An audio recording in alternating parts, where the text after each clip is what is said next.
Hi, I'm Dr. Marc Sklar and welcome to Fertility TV. In this episode, we're talking about what you need to eat to help you get pregnant.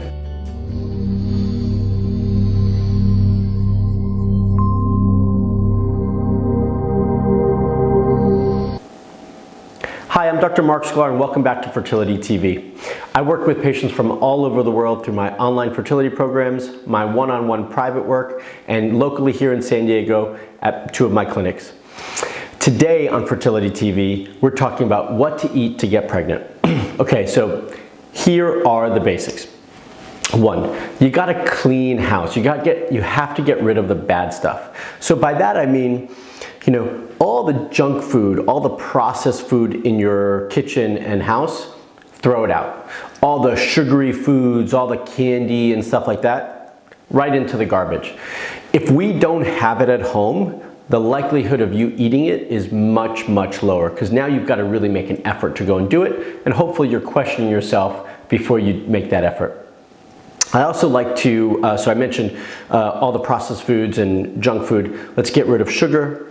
Anything that's white, my three whites are the white flour, or flour for that matter, but it's typically white. White sugar, and I do like to eliminate all sugar, but for sure white sugar, and then white rice.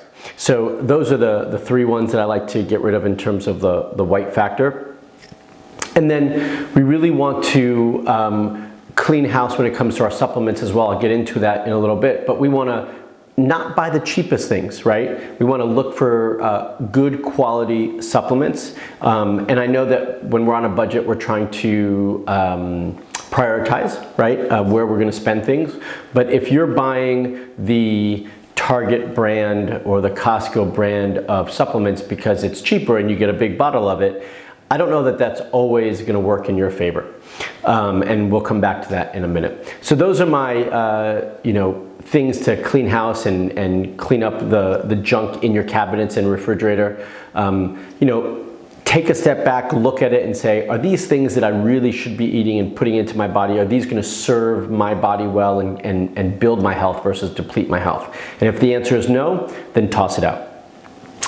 Number two, we got to eat nutrient-dense foods. And the things that I think about the most when it comes to this are going to be fats and veggies, right? Because typically when we're eating fat, we're eating the bad fat and not the good fat. So we want to eat good, healthy, grass-fed butter, ghee, olive oil, things of that nature. Things that, again, that are going to replenish our body and give us the nutrients that we need. And then high in vegetable intake.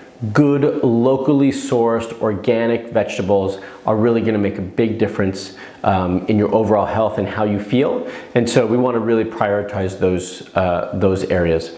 Another nutrient-dense food, but I've kind of put it into a separate category, is protein. So we need good quality protein. We want to make sure we're not getting conventional protein. There's been plenty of research that shows they put extra hormones, antibiotics, toxins, and added chemicals into those products. We really want to focus on grass-fed, organic, or wild protein. The best place to find that, I think, is locally. So looking in your local area, local farmers. If you're lucky enough, you might even be able to go to one of those local farms and see how they do things for yourself. And I think that's going to not only work best for you, but it's also going to support the local economy. So all of your meats, poultry, eggs, and seafood to be wild and organic. I do like some of the wild, more gamey meats as well because they're a little bit more friendly to the environment as well. Now, with that, I feel like I can't talk about those areas or those foods without talking about budget. So, all of these things that I'm mentioning do come at a cost. So we do have to look at and prioritize how we're going to spend our resources and our finances to do this. Now, in my household, what I put into my body and what we feed our family supersedes almost anything else that we're going to prioritize. Because with that, I also feel like I'm saving money on the healthcare factor later. So instead of spending the money to when I'm sick to get better, I'd rather spend the money up front to put good quality food into my body and good nutrients and nutrition into my body. And typically that serves me best and prevents me from spending more money later at the doctor's office.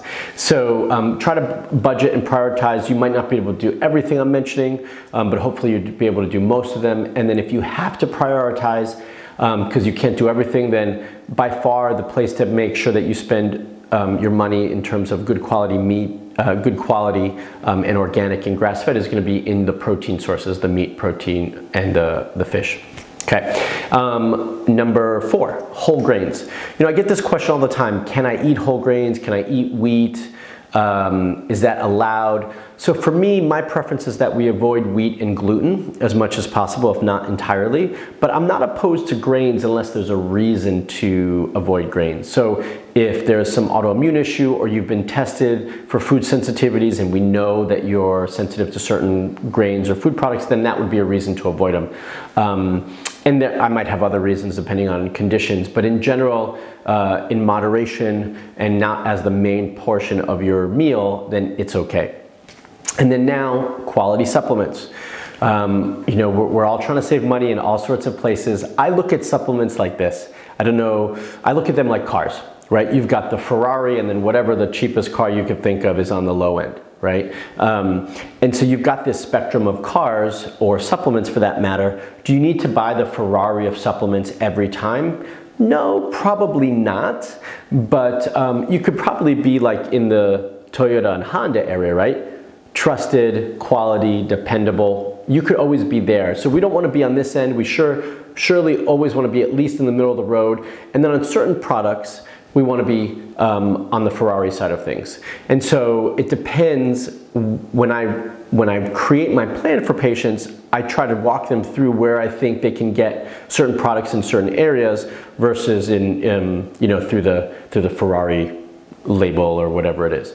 You know, so quality supplementation is important. I think if you're just going to get your vitamins from Costco or Target or CVS or something like that, and you know they cost, I don't know, $5 for a multivitamin or whatever it is, you might as well save that money. Don't throw it out. The quality is really not there, and oftentimes there's a lot of fillers and binders in there that we don't really need. So making sure that you're getting good quality, not only in your food and your supplementation, is essential.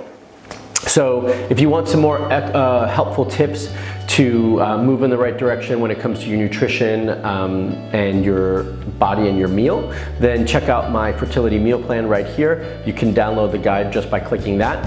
And if you want links to everything that I've talked about and you want to read this in more detail, then click on the link below, which will take you to my blog and give you everything you need. Thanks so much. Until next time. Are you struggling with your nutritional needs and what to do with regards to your diet and fertility? Download my free fertility meal plan. You can do so right here.